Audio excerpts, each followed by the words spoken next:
ሰላም ጤና ይስጥልን እጅጉን የተወደዳችሁና የተከበራችሁ የአዲስ ስፖርት ቤተሰቦቻችን እንደምን አላችሁልን? ከእናንተው ከሆነው ከአዲስ ስፖርት የዩቲዩብ ቻናላችን አዳዲስ ስፖርታዊ ጉዳዮችን ልናካፍላችሁ እነሆ ዛሬም በድጋሚ ተገናኘን።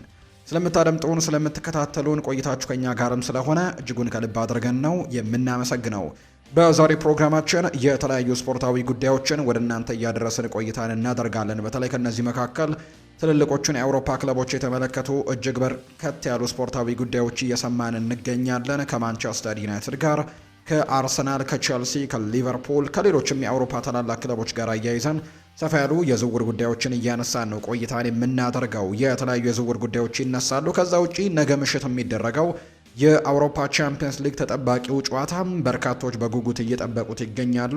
እነሱንም የጨዋታውን በተመለከተም ሰፋ ያሉ ጉዳዮችን ወደ እናንተ እያደረስን ቆይታን እናደርጋለን። እናንተ ውድ ቤተሰቦቻችን ግን ሀሳብ አስተያየቶቻችሁን ኮሜንት ቦክስ ላይ እያጋራችሁ ከኛ ጋር ቆይታ ልታደርጉ ትችላላችሁ። በተለይ ስምና አድራሻችሁን እየጠቀሳችሁ ያላችሁን ሀሳብ ኮሜንት ቦክስ ላይ እንድታጋሩ ነው በአክብሮት የምንጋብዘው። እኛ ከመሸጋገሪያው በኋላ በቀጥታ ወደ ዛሬ ፕሮግራማችን የምናመራ ይሆናል።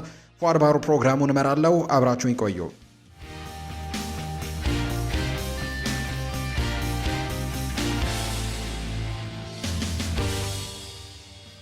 የአርሰናል ጉዳዮችን በማስቀደም ነው የዛሬ ፕሮግራማችንን የምንጀምረው። ዋንጫውን ወደ ሰሜን ለንደን እስክናመጣው ድረስ በጣም ጓጉቻለሁ ብለዋል የቀድሞው የቼልሲ ተጫዋች አሁን በአርሰናል ቤት የሚገኘው ካይ ሃቨርትዝ ይናገራል። በተለይ ከዚህ በፊት ከማንቸስተር ሲቲ ጋር በተደረገ የፍጻሜ ጨዋታ ላይም በሱ ብቸኛ ጎል ቼልሲ ዋንጫ እንዳመጣ በአውሮፓ ቻምፒየንስ ሊግ የምናስታውሰው ነውና አሁን ደግሞ በድጋሚ ወደ ሰሜን ለንደን ይህንን ዋንጫ እስክናመጣው በጣም ጓጉቻለሁ ነው ያለው ካይ ሃቨርትዝ ትላንትና ከጨዋታው ጋር አያይዘው አንዳንድ ጉዳዮችን ሲያነሳ የአርሰናሉ የፊት መስመር አጥቂ የሆነው ካይ ሃቨርትዝ የፍጻሜው ጨዋታን ለማድረግም በጣም በትልቅ ጉጉት ላይ እንደሆነ ጭምር ነው የተናገረው። የፍጻሜውን ጨዋታ ለማድረግ በጣም ጓጉች ያለው ወደ ሰሜን ለንደን ለማምጣትም በጣም በትኩረት ነው እየጠበቅኩ ያለሁት ሲልም ነው ካይ ሃቨርትዝ የሚናገረው።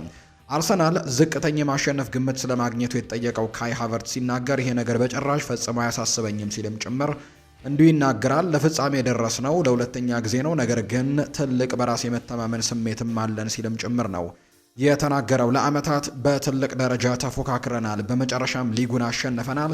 ይሄ ትልቅ ነገር ጨምሮልናል። የሚፈጠረውን እንመለከታለን። ግምቱ ለውጥ አያመጣም። ፓሪስ ሰን ዠርሜን ትልቅ ግምት ተሰጠው፣ ትንሽ ግምት ተሰጠው፣ ያ ምንም ለውጥ አያመጣም። እኛ ዋንጫውን ለማሸነፍ በሙሉ ዝግጁ ነን ሲልም ነው የተናገረው። እነሱን እናሸንፋቸዋለን።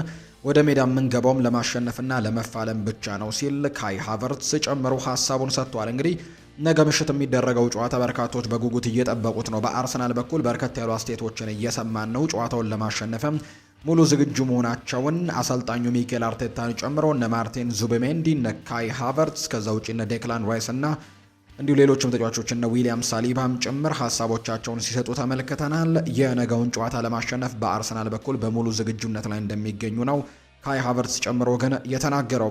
ፓሪስ ሰን ዠርሜን ነገ በሃንጋሪ ቡዳፔስት በፑሽካሽ አሬና በሚደረገው የፍጻሜ ጨዋታ ላይ የሚጠቀምበትን ስብስብ ይፋ አድርጓል። ወይም ደግሞ አጠቃላይ የቡድን ስብስባቸውን ነው አሰልጣኝ ሉዊስ ኤንሪኬ ይፋ ያደረጉት። ባለፉት ጥቂት ሳምንታት በተለይ በመጨረሻው የፍሬንች ሊግ ዋን ጨዋታ ተቀይሮ የወጣው በጉዳት ምክንያት ኦስማን ዴምቤሌ በጉዳት ምክንያት ላለፉት ጊዜያቶች ከቡድኑ ጋር ልምምድ ሳያደርግ እንደቀረ እናስታውሳለን። ነገር ግን በዚህ ሳምንት አጋማሽ ላይ ወደ ልምምድ ተመልሶ እንደነበር የምናስታውሰው ነው። ከዛ ውጪ በሌላኛው የአውሮፓ ቻምፒየንስ ሊግ ጨዋታም ጉዳት ገጥሞት የነበረው በተለይ ከባየር ሚኒክ ጋር ሁለተኛው የመልስ ጨዋታን ጨምሮ ሌሎች በርከት ያሉ የፍሬንች ሊግ ዋን ጨዋታዎችም ጭምር ያመለጡት ሞሮኮዊው አችራፍ ሀኪሚም በጉዳት ምክንያት እሱም ባለፉት ጥቂት ጊዜያቶች ቡድኑን ማገልገል አልቻለም ነበር። ነገር ግን እሱም ልክ እንደ ኦስማን ዴምቤሌ ሁሉ በዚህ ሳምንት አጋማሽ ነበር ከጉዳት የተመለሱትና ከአርሰናል ጋር በሚደረገው የፍጻሜ ጨዋታ ላይ ይመለሳሉ ተብሏል። በቡድን ስብስብ ውስጥም ተካተዋል። በተጨማሪም ከነዚህ ውጪ ማለት ነው የ18 ዓመቱ ንጂያንቶ በስብስብ ውስጥ መካተት የቻለም ሌላኛው ተጫዋች ነው። ተጫዋቹ በቻምፒየንስ ሊግ ፍጻሜ ስብስብ ውስጥ የተካተተ በእድሜ ትንሹ ፈረንሳዊ ተጫዋች እንደሆነ ጭምር የሚያሳዩ ቁጥሮች ናቸው የወጡት። በአጠቃላይ አሰልጣኝ ሉዊስ ኤንሪኬ ለዚህ የፍጻሜ ጨዋታ ይጠቅመኛል ያሉትን ስብስብ ይፋ ሲያደርጉ አችራፍ ሀኪሚ፣ ሉካስ ቤራልዶ፣ ማርኪኒዮስ፣ ኢሊያስ ዛባርኒ፣ ክቪቻ ክቫራትስኬሊያ፣ ፋቢያን ሩይዝ፣ ጎንካሎ ራሞስ፣ ኦስማን ዴምቤሌ፣ ዲዜሬ ድዌ፣ ቪተኒሃ፣ ሊካንግኢን እንዲሁ ሉካስ ሄርናንዴስ፣ ሴኒ ማዮሎ፣ ኑኖ ሜንዴሽ፣ ዱይሮ ከዛ ውጪ ብራድሌ ባርኮላ፣ ሉካስ ቼቫሊየር፣ ዋረን ዛይር ኤምሪ፣ ሶፋኖቭ እንዲሁ ደግሞ ጃንቱ እንዲሁ ምባዬ፣ ፓቾ፣ ዣኦ ኔቬስ እና ሬናቶ መሪን በዚህ ስብስብ ውስጥ የተካተቱ ተጫዋቾች እንደሆኑ ነው ይፋ የተደረጉት። ይሄ ስብስብ ነው ከአርሰናል ጋር እንግዲህ በአውሮፓ ቻምፒየንስ ሊግ የፍጻሜ ጨዋታ ላይ እንደሚቀርብ ይፋም የተደረገው። ጋብሪኤል ሄሱስ በዘንድሮ ክረምት ተጨማሪ የመጫወቻ ጊዜያቶችን ለማግኘት በማለም አማራጮቹን ለመቀየር መዘጋጀቱ እየተነገረ ይገኛል። በተለይ አሁን በአርሰናል ቤት ውስጥ በርከት ያሉ የአጥቂ አማራጮች መኖራቸውን ተከትሎ ጋብሪኤል ሄሱስ የቋሚነት እድልን ማግኘት አልቻለም። በተለይ ከቪክተር ዮኬሬሽ እና ከካይ ሃቨርትስ በመቀጠል ሶስተኛ የአጥቂ ምርጫ እንደሆነ ይታወቃል ጋብሪኤል ሄሱስ እና ያን ነገር የወደዱ አይመስልም። በሌሎች ክለቦችም ሄዶ ራሱን ማሳየት እንደሚፈልግና በቋሚነት መጫወት የሚችልበትን ክለብ ለመቀላቀልም እንደሚሞክር ጭምር ነው ይፋ እየተደረገ የሚገኘው። ስለዚህም ሌሎች ክለቦች እንዲቀላቀል እድሎችን ይሞክራል ተብሎ ይታሰባል። በሰሜን ለንደን ቆይታው አመርቂ አቋምን ለማሳየት የለፋው ብራዚላዊ አጥቂም አሁን ባለው የቡድኑ የውድድር ድባብ ውስጥም ራሱን በቋሚነት ማግኘት ስላልቻለም የሙያ ግቡን ለማሳካት ሲል አዲስ ፈተናን ለመቀበልና በፕሪሚየር ሊጉ ከሚገኙ ተቀናቃኝ ክለቦች ጋር ለመደራደርም በሩን ክፍት እንዳደረገው ጭምር የተነገረው። ስለዚህም በሚቀጥለው የክረምት የተጫዋቾች የዝውውር መስኮት ይህንን ክለብ ለቆ ሊወጣ እንደሚችል ነው ይፋ የተደረገው። ማንቸስተር ዩናይትድን የተመለከቱ መረጃዎችን ደግሞ እናንሳ። ማንቸስተር ዩናይትድ በክረምት የተጫዋቾች የዝውውር መስኮት ስብስቡን በተለይም የአማካይ ክፍሉን ለማጠናከር በሚደረገው ጥረት ስማቸው በሰፊው ከሚነሱ ተጫዋቾች መካከል አንደኛው የ26 ዓመቱ የፈረንሳይ ብሔራዊ ቡድን ኮከብ የሆነው ኦሪዮል ቹዋሜኒ አንደኛው ነው። በማንቸስተር ዩናይትድ የዝውውርና የስራ ምልመላ ዳይሬክተር ሆኖ እየሰራ የሚገኘው ክሪስቶፈር ቪቬል ተጫዋቹ ወደ ኦልድ ትራፎርድ ለማምጣትም ዋናው ቀማሪና በስተጀርባ ላይ ያለው አንቀሳቃሽ ኃይልም እንደሆነ ነው በርካቶች እያነሱ የሚገኙት። ክሪስቶፈር ቪቬል ቀደም ሲልም በቸልሲና በሬድቡል ወይም በአረቢ ለብዚሽ ቡድኖች ውስጥም በነበረው የስካውቲንግ ልምድም የወደፊት ትልቅ አቅም ያላቸው ተጫዋቾችን ቀድሞ ለመለየትም የሚታወቅ አይነት ሰው እንደሆነ ነው በርካቶች እያነሱ የሚገኙት። ዩናይትድ ካሴሜሮን ለመተካት ወይም ደግሞ የአማካይ ክፍሉን የመከላከል አጥረን ይበልጥ ለማጠናከር ደረጃውን የጠበቀ 6 ቁጥር ተጫዋችን በከፍተኛ ሁኔታ እንደሚፈልግ ነው በርካቶች የሚያነሱት። ቹዋሜኒ ኳስ በማቋረጥ የአየር ላይ ፍልሚያዎችንና ጨዋታን ደግሞ ከበስተጀርባ በመቀየር ረገድም ካሉ ምርጥ አማካዮች አንዱ በመሆኑ ለክሪስቶፈር ቪቬል እና ለቦርዱ ዋነኛ ኢላማ እንደሆነ ጭምር እየተነገረ ነው። ኦሪዮል ቹዋሜኒ በሳንቲያጎ ቤርናቢው ወሳኝ ተጫዋች ቢሆንም ማድሪዶች በክረምቱ ሌሎች ትልልቅ ዝውውሮችን ለማካሄድና በፋይናንስ ረገድ ሚዛናቸውን ለመጠበቅ በጣም ከፍተኛ ሂሳብ የሚቀርብላቸው ከሆነ ተጫዋቹን ለመልቀቅ ሊገደዱ እንደሚችሉ ይታመናል። ነገር ግን ማንቸስተር ዩናይትድ ይህንን ተጫዋች የማግኘት እድሉ ግን ምናልባት በሪያል ማድሪድ ፍላጎት ላይ የተመሰረተ ነው። ሪያል ማድሪድ ተጫዋቹን የመልቀቅ ፍላጎቶች እንደሌሉት አሁን ላይ ይነገራል። ምናልባት ግን ከፍተኛ ገንዘቦች የሚቀርቡለት ከሆነ ነው ይህንን ተጫዋች ለመልቀቅ እንደሚያስቡ እየተገለጸ የሚገኘው። በቀጣይ ማንቸስተር ዩናይትድ ሌሎች አማራጮችንም ይመለከታል ተብሎ ይታሰባል። እርግጥ ነው ኤደርሰንን ለማስፈረም እጅግ በጣም ቅርብ እንደሆኑ መረጃዎች ያሳያሉ። ነገር ግን የዩናይትድ በተለይ ካሴሜሮን ለመተካት ከሚያልማቸው እጩዎች መካከል ቀዳሚው አይደለም። ኤደርሰን ወደ ዩናይትድ ሊመጣ ቢሆንም በአማካይ ስፍራው ላይ ሌላኛው ተጨማሪ ተጫዋች ቢሆንም ነገር ግን ዩናይትድ አሁንም ከኦሪዮል ቹዋሜኒ እና ከኤሊዮት አንደርሰን ከሁለት አንዳቸው ለማስፈረም ሙከራዎችን ማድረጋቸውን እንደሚቀጥሉ ነው ዘገባዎች እየወጡ የሚገኙት። በተለይ ደግሞ የኤሊዮት አንደርሰን የዝውውር ዋጋ በጣም ከፍተኛ ይሆናል ተብሎ ስለሚታሰብ ምናልባት ቹዋሜኒ ላይ ትኩረት ሊያደርጉ እንደሚችሉ ነው እየተገለጸ የሚገኘው።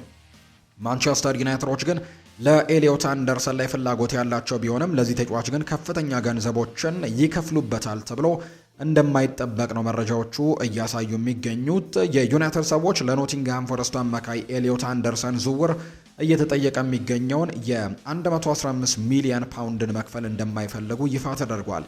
በተጨማሪም በተጫዋቹ ዝውውር ዙሪያ ከከተማ ተቀናቃኛቸው ማንቸስተር ሲቲ ጋርም የዋጋ ፉክክር ውስጥ መግባት በጭራሽ እንደማይፈልጉን የተነገረው የኢኒዮስ ሰዎች ከዚህ በተጨማሪም ተጫዋቹ የሚጠይቀውን ደሞዝም ከፍተኛ መሆኑ ጥርጣሬ ውስጥ የሚከተታቸው ሲሆን ለተጫዋቹ ከፍተኛ ከመጠን ያለፈ ወጪንም ማውጣት እንደማይፈልጉ የሚያሳዩ መረጃዎችን ነው በትልቁ እየተመለከትን የምንገኘው።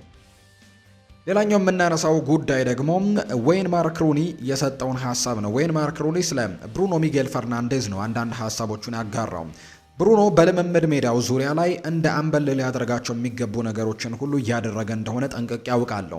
እንዲሁም ደግሞ ተጫዋቾችን ለመርዳት ለማነሳሳት የሚችለውን ሁሉ ደግሞ ያክል እየሞከረ እንደሆነም ጭምር ጠንቅቄ ያውቃለሁ። ስለዚህም ስለሱ ምንም ቢባል ወይም ደግሞ ሁላችንም ያየናቸው ነገሮች ቢኖሩም እንኳን ለእኔ ብሩኖ እውነተኛ መሪ ነው ብዬ አምናለሁ። ለማንቸስተር ዩናይትድ የሚያስፈልግ ድንቅ አምበል ለማለት ብሩኖ ሚጌል ፈርናንዴዝ ነው። በዙሪያው ጥቂት ደረጃዎችን የጠበቁ ተጫዋቾች ከተጨመሩለት ወደ ፕሪሚየር ሊግ ዋንጫው እንደሚያመራንም ተስፋ አደርጋለሁ ሲልም ነው ዌይን ማርክ ሩኒ የተናገረውና ሰሞኑን በተለይ ብሩኖ ሚጌል ፈርናንዴዝ ላይ አንዳንድ ትችቶች ሲቀርቡ እንደነበር እናስታውሳለን። የቀድሞ ሌጀንዶች ለምሳሌ ያክል በትልቁ ሮይ ኪን ብሩኖ ሚጌል ፈርናንዴዝ ላይ ለራሱ ጥቅም ብቻ ወይም ደግሞ የግላዊ ቁጥሮችን ለማሻሻል ብቻ የሚሰራ አይነት ተጫዋች ነው ብለው ሀሳቡን መስጠቱ ይታወሳልና ይህንን ተቃውሞ ነው ዌይን ማርክ ሩኒ ሀሳቡን የሰጠው። ለቡድኑ ትልቅ ነገሮችን ማበርከት የሚችል በተለይ ጥራት ያላቸው ተጫዋቾች ቡድኑ ላይ የሚጨመሩለት ከሆነ ደግሞ ይህ ተጫዋች ወደ ማንቸስተር ዩናይትድን ወደ ዋንጫው እንደሚመልሰው ተስፋ አደርጋለሁ ሲል ይናገራል። ዲየጎ ዳሎም የተለያዩ አይነት ሀሳቦችን አንስቷል። ደጋፊዎች የሚፈልጉት በዚህ ወይም በዚያ መንገድ እንድትጫወት ሳይሆን ክለቡ ያለህን ነገር ሁሉ እንድትሰጥላቸው ነው። መጨረሻ ላይ ሜዳውን ለቀ ስትወጣ ከዚያ በላይ ምን ማድረግ እንችል ነበር የሚል ስሜት እንዲኖርህ ይፈልጋሉ። በእርግጥ ጥራት ያላቸው ተጫዋቾችና ሳቢ እግር ኳስ ያስፈልገናል።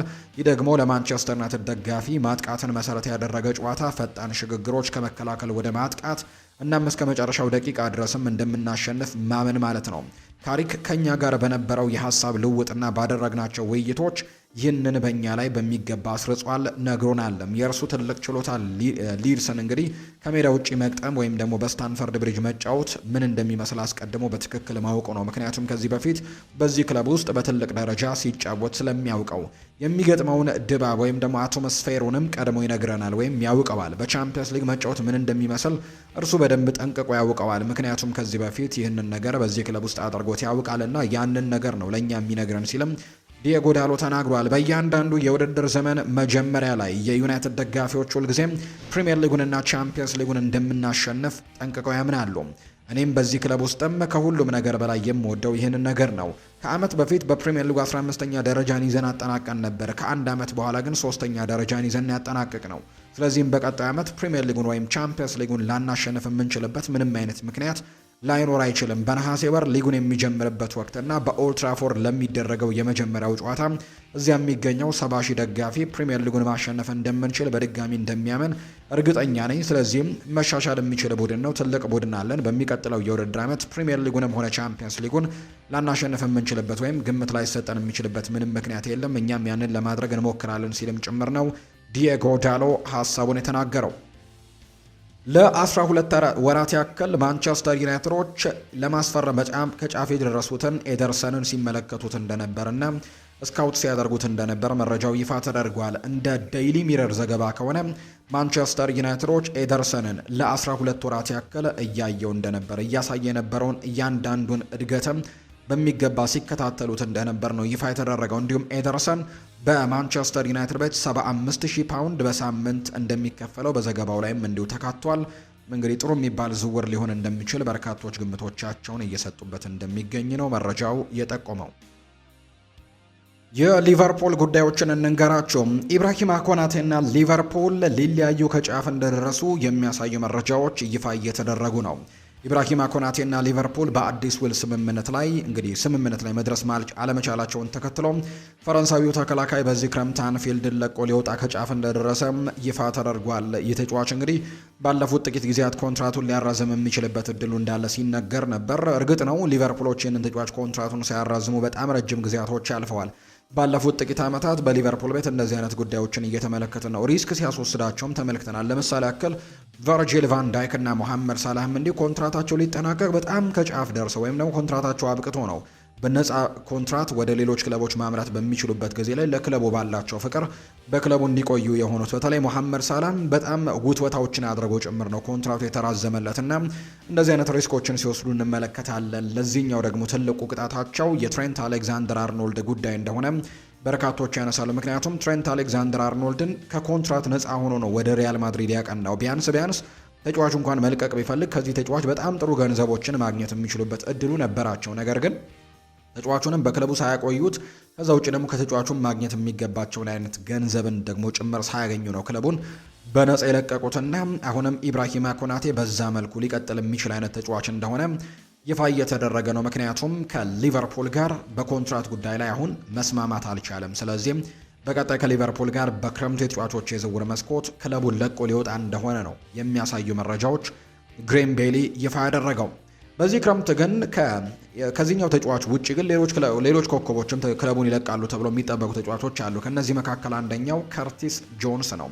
ከርቲስ ጆንስ ከኢንተር ሚላን ጋር ንግግሮችን እያደረገ እንዳለ እየሰማን እንገኛለን። በተለይ ወደ ኢንተር ሚላን ለመሄድም ፍቃዱን እንደሰጠ ጭምር የሚያሳዩ መረጃዎችን እየሰማን ነው። ስለዚህ ኢንተሮች በቻሉት መጠንም ዝውውሩን ቶሎ ለመጨረስም ፍላጎት እንዳላቸው እየተነገረ ነው። በተለይ ከጣሊያን የሚወጡ መረጃዎች እንደሚያሳዩት ከሆነ ኢንተር ሚላን ይህንን ተጫዋች ለማስፈረም በጣም ጥሩ ደረጃ ላይ የሚገኝ አይነት ቡድን እንደሆነ ይፋ እያደረጉ ነውና ከርቲስ ጆንስም ወደ ጣሊያን ሊያመራ እንደሆነ ይፋ ተደርጓል። በአንጻሩ ሊቨርፑል ግን የሞሐመድ ሳላህ ተተኪ ለማስፈረም አሁንም እንቅስቃሴዎችን እያደረጉ ነው። የ19 ዓመቱ የክንፍ መስመር ተጫዋች የሆነው ያን ዲያማንቴ ከዓለም ዋንጫ በፊትም ለማስፈረም እንዲሁ ጥረታቸውንም እያፋጠኑት እንደሚገኙ ጭምር ነው መረጃዎች የሚያሳዩትና ሊቨርፑል የአይቮሪ ኮስቱን የ19 ዓመት የክንፍ መስመር ተጫዋችም ያን ዲያማንዴን ከዓለም ዋንጫው በፊት ለማስፈረም ጥረታቸውን እያጠናከሩ ነው።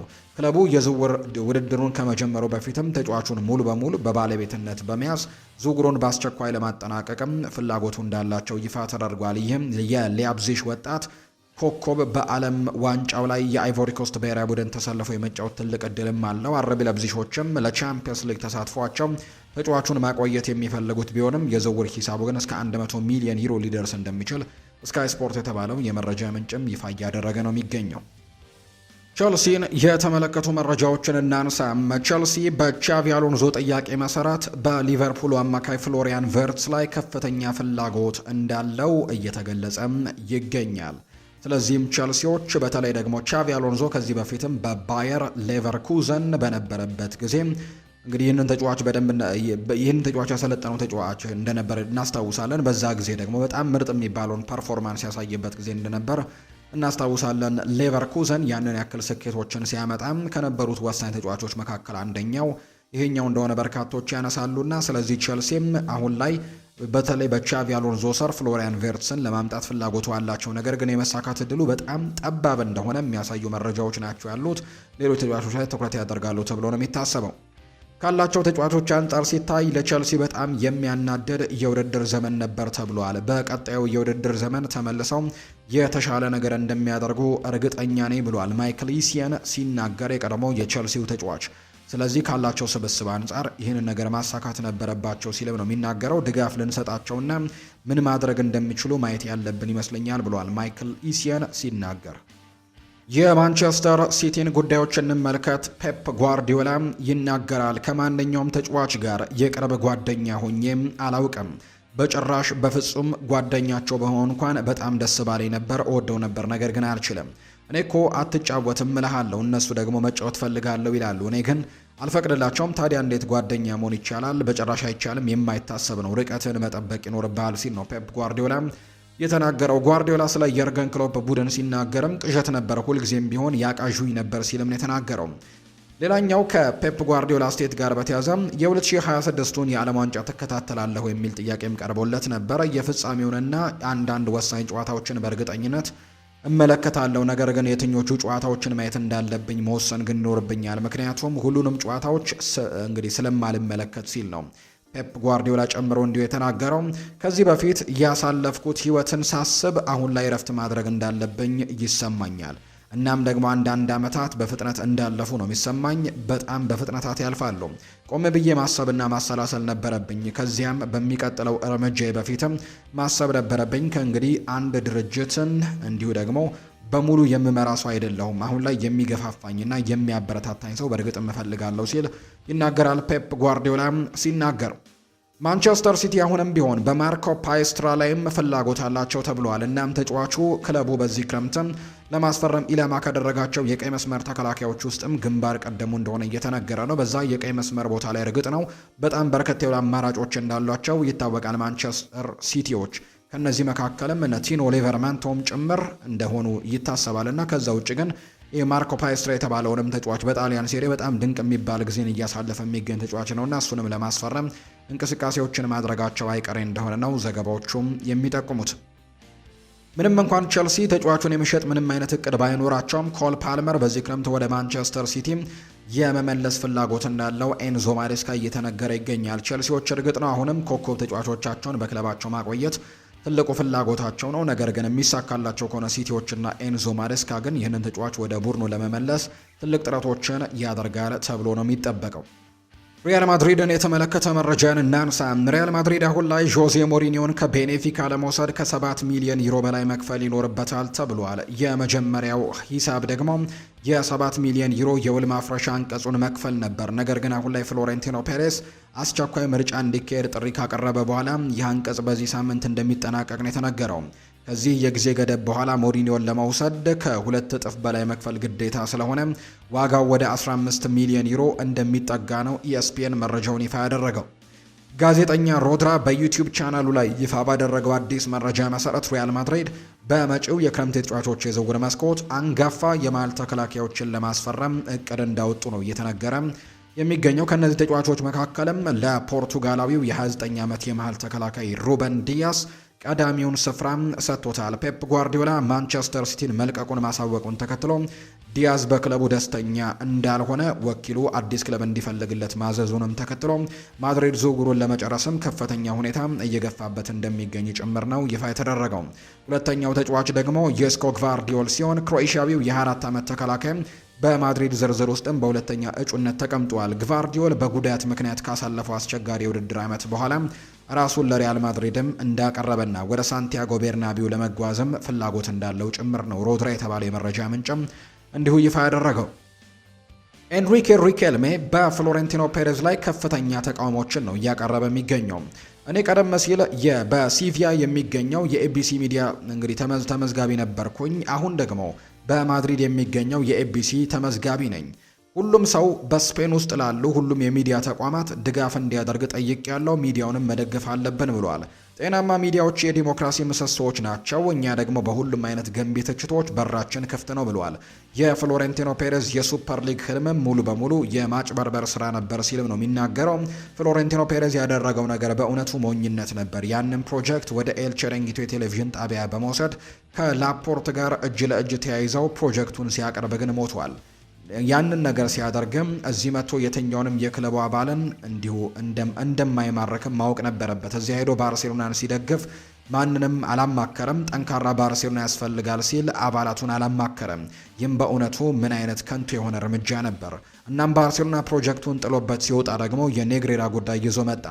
ባርሴሎና በዓለም እግር ኳስ ውስጥ ካሉ ታላላቅ ቅሌቶች አንዱን ፈጽሟል። ነገር ግን ከቅጣት ነፃ ለመሆን የተቃረቡበት በፔሬዝ ምክንያት ነው። ምክንያቱም በትክክለኛው ጊዜ ምንም ነገር አልተደረገም ነበር ሲል ይናገራል። ለፕሬዝደንታዊ ምርጫው ትልቁ ተፎካካሪ የሆነው ኤንሪክ ሪኬልሜ ሲናገር ፍሎሬንቲኖ ፔሬስ አባላቱ አንድ እንደሆኑና ማንም እንደማይከፋፍላቸው ይናገራል። ነገር ግን በሪያል ማድሪድ ስም እንዲህ አይነት ደግሞ አስቀያሚ ስራዎች ላይ ሲሳተፍ አባላቱን አማክሮ አልነበረም። ፍሎሬንቲኖ ፔሬስ ስማ፣ ማንን እያታለልክ እንደሆነ ይሰማሃል ወይ? ያንን ነገር ሙከራ ማቆም አለብህ። የክለቡ የተወሰነ ድርሻን ለመሸጥ የምታስበው አባላቱን ሳታማክር እንደሆነ አውቃለሁ ሲልም ጭምር ነው ኤንሪክ ሪኬልሜ ከፍሎሬንቲኖ ፔሬዝ ጋር በጣም ትልቅ ትንቅንቅ ውስጥ እንደገቡ ጭምር የሚያሳዩ መረጃዎች ናቸው የወጡት። ሪያል ማድሪድ ለክሮኤሽያዊው ተከላካይ ሄስኮ ግቫርዲዮል ትልቅ አድናቆት አለው። ተጫዋቹም በቅርብ ቀናት ውስጥ ለሪያል ማድሪድ መቅረቡ ወይም ደግሞ መታጨቱ ክለቡ በእጅጉ አስገርሞታል። ሪያል ማድሪድ እስካሁን ድረስ ተጫዋቹን ለማስፈረም ምንም አይነት ይፋዊ ጥያቄን አላቀረበም ወይም እርምጃ አልወሰደም። በአሁኑ ሰዓት ሪያል ማድሪድ በዚህ ተጫዋች ዙሪያ የቀረበለትን አማራጭ ዝም ብሎ ከማዳመጥ ውጪ ምንም የወሰነው ነገር እንደሌለ ነው ዲያሪዮ አስ መረጃውን ያጋራው። ሌላኛው ዲያሪዮ አስ ያወጣው መረጃ እንደሚያመለክተው ከሆነ ወጣቱ ተከላካይ ራኡል አሴንሲዮ በሪያል ማድሪድ ቤት የመቆየቱ ጉዳይ እውን እየሆነ መምጣቱን ያሳያል። ስፔናዊው ተከላካይ በቅርብ ወራት ውስጥ የሚያሳየው መልካም ባህሪና ለክለቡ ያለው ታማኝነት ደግሞ ማድሪድ በሱ ላይ እምነት እንዲጥልበት ዋና ምክንያቶች ናቸው። አሴንሲዮን በበኩሉ አሁን ያለበት ሁኔታን ቀይሮ በዋናው ቡድን ውስጥም ቦታውን ለማስከበር ባለው ብቃት ላይም ሙሉ እምነት እንዳለው ነው ዲያሪዮ አስ መረጃውን ይፋ ያደረገው። በአሁኑ ሰዓት የሪያል ማድሪድ ፕሬዝዳንት እጩ ሆኖ እየተወዳደረ የሚገኘው ኤንሪክ ሪኬልሜ ክለቡን የሚረከብ ከሆነ ሚኬል አርቴታን የክለቡ ዋና አሰልጣኝ አድርጎ ለመሾም እቅድ እንዳለው ነው የተናገረው። እጩ ፕሬዝዳንት የሆኑት ኤንሪክ ሪኬልሜ ከአሰልጣኝ ሚኬል አርቴታ ጋር በርካታ ድርድሮችን አድርጌያለሁ፣ በኋላ ላይም ከሳን ሰባስቲያኑ አሰልጣኝ የእሽታ ምላሽንም ፍቃድ አግኝቻለሁ ሲል ይናገራል። ሪኬልሜ በሪያል ማድሪድ ፕሬዝዳንትነት የሚመራው የመጀመሪያው የስፖርት እቅድም በዋና አሰልጣኝነት እንዲመራ የመረጠው ሚኬል አርቴታን ነው ተብሏል። ነገር ግን ሚኬል አርቴታ ይህንን ጥያቄ ይቀበለዋል፣ ከአርሰናል ጋርም ይለያያል የሚሉ አይነት ሀሳቦች ግን በጭራሽ እንደሌሉና ይህንን ማመን ሊያቅት እንደሚችል ወይም ደግሞ ይሄ ሊሳካ የሚችልበት እድሉ በጣም ጠባብ እንደሆነ ነው መረጃዎቹ ይፋ ያደረጉት። አልናስር ከአሰልጣኙ ጋር ተለያይቷል። የሳዑዲ አረቢያው ክለብ አልናስር ከአሰልጣኝ ሆርግ ሄሱስ ጋር መለየቱን በይፋ አስታውቋል። አሰልጣኝ ሆርግ ሄሱስ በአልናስር በነበራቸው የ1 ዓመት ቆይታ የሊጉን ዋንጫ ማሳካት ችለዋል። ፖርቱጋላዊው አሰልጣኝ ሆርግ ሄሱስ ወደ አልናስር የመጣውት ሮናልዶ ሊጉን እንዲያሸንፍ ለመርዳት እሱን ብዬ ነበር ብለዋል። አሰልጣኙ አልናስርን እየመሩ 49 ጨዋታዎችን አድርገው 40 ጨዋታዎችን ማሸነፍ መቻላቸውን የምናስታውሰው ነው።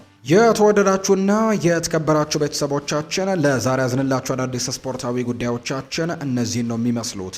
ስላደመጣችሁን ስለተከታተላችሁን ቆይታችሁም ከኛ ጋር ስለነበር እጅጉን ከልብ አድርገን እናመሰግናለን። ፉአድ ባህሩ የዛሬውን ፕሮግራም እየመራው ከእናንተ ጋር ቆይታን አድርግ ያለው ሌሎች ርዕሰ ጉዳዮችን ሌሎች አዳዲስ መረጃዎችን አካተን በድጋሚ ተመልሰን የምንገናኝ ይሆናል። ስላደመጣችሁን ከልብ አድርጌ ያመሰገንኩኝ። መልካም ጊዜ መልካም ደግሞ ቀን እንዲሆንላችሁ ነው በአክብሮት የምመኘው።